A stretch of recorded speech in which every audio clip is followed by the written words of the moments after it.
else want to say anything else before we moved on to the next question? Anybody have anything else to add to this? Yeah, I'd say that I'm from Canada, and when I think about the treaties, long time ago, when the chiefs signed the treaty, long time ago there was no border to the treaty, and I know that the states they recognize the treaty and the trade treaty. A long time ago, our teachers were, we all learned from the chief. Actually used the head one, the chief, a long time ago, and were traditional in that. That's why you get that separation now today. We have white politics and we have native politics. There's a difference in the way we think, and there's a difference in the way they think, and that. And that's the problem today. It's got to get people in who's the best the voice for our people, and where we vote and to support the vote today.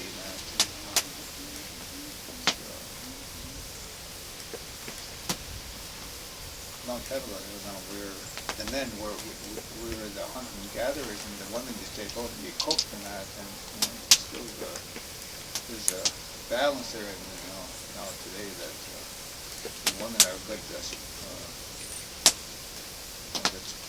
speakers now. We got strong voice today because we're the ones that bring life into this world. We're having kids and that.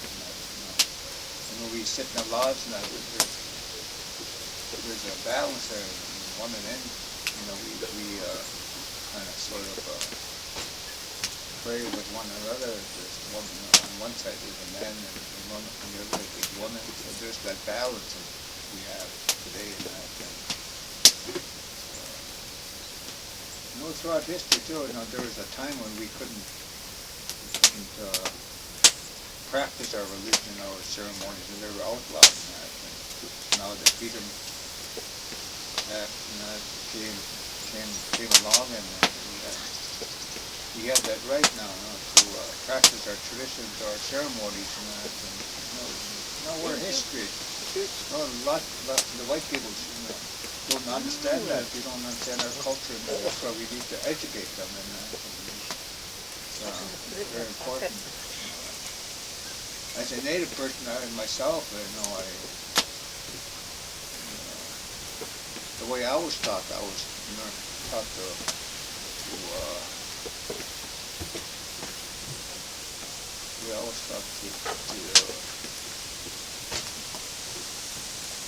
to have to treat everybody equally, and that was. And I went through the board school, and when I was born, I was born at home. My mother brought me into this world all by herself. She had me 3 spurs in that, and I didn't know nothing about voting then, and I'm glad that I can.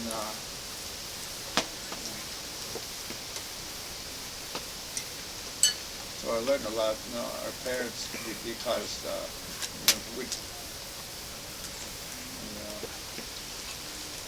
I went through a lot of conflicts when I was growing up, and I've been going to English school because they didn't teach us how we weren't allowed to talk our own language for one thing, and it was run by Roman Catholics, and now today it's not really any. Haven't seen any. Seems to me it's kind of still the same in that, and we're people of color, and that the way whites look at us today, it's still the same. And we're treated differently because we're of our color, and that. But that we can vote in our way, in our communities, and that. And there's a difference between the native politics and the white politics. There's a separation there, and that's what I was taught. But I can see today, you need to have a good voice to run the regulation, and but it was very important to all of us, and but it might be a switch. I wanted to add one thing. I've heard it a couple different times where people were talking about descendants and enrolled people, and there was a difference from what I understood, and maybe I'm wrong. When people talked about enrolled indigenous people and people who were, there was no reference to people who were indigenous, but their tribes only had a small window where they could be enrolled. Because I come from a different part of the country originally. I'm Pasquayaki and Muscalero Apache, and I moved up here in 1979. So I lived among the Anishinaabe since I was 11 years old. And as an adult, I found out that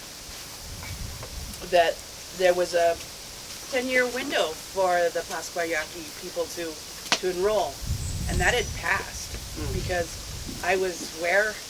In Minnesota. And when I reached out to my tribe, the announcement was, I'm sorry, but you have lost your window. And I'm like, so I had a window in which I could be indigenous? I didn't know I could make it through there. I couldn't. But does that make me less indigenous than somebody who holds that little green card? Like Cassie was saying, what is that green card? An expiration date on who we are? That's all I have to say about that. I want to ask, who are all enrolled in their family? What do you mean? Who's enrolled in their family? I'm enrolled in my family.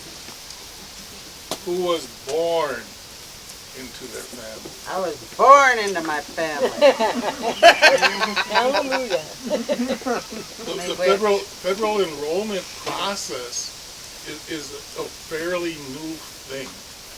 There was a recent addition to it in 1994 that formalized the federal recognition process. To me, there's two different concepts, maybe even two or three different concepts. The member is different than enrollment. As a member, you're born a member of your family, and the enrollment is a federally recognized political process that's about 120 years old, on the fiduciary responsibility of providing services that were written into those treaties. So because the federal government wants to rid itself of the fiduciary responsibility, the Indian Reorganization Act has gone through several changes where there's this pressure to add this blood quantum process to a federal recognition. It has nothing to do with membership. Membership should always be viewed differently than enrollment. Now, the Indian Reorganization Act tribal governments, they're dependent on federal government funding, so they're beholden to making sure that the numbers they provide to fund their services and agencies is the federally recognized member. So there should be a really big distinction on what a member is, and it is a form of ongoing genocide, transferring the children outside of the group that they were born into.